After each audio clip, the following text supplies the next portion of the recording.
This ThermoPro Instant Read Thermometer is fantastic. It does exactly what you want it to do instantly, and my only regret with it is that I didn't buy it sooner.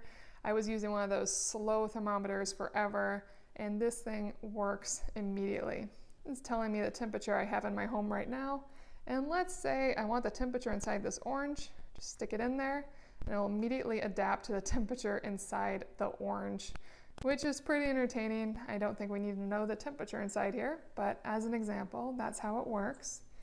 When you're done, just clean off the tip, and then you can press this button and it'll fold up so it's easy to keep together.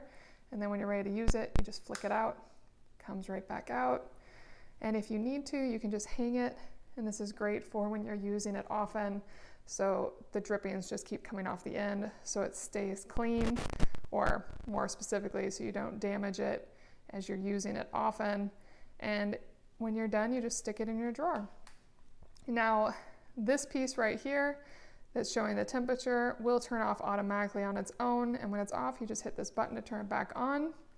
And on the back, it's very easy to slide in and out batteries, and it has magnets as well if you want to stick it on something magnetic. And you can choose between Celsius and Fahrenheit, whatever's easiest for you. A great tool, I totally recommend it, the ThermoPro.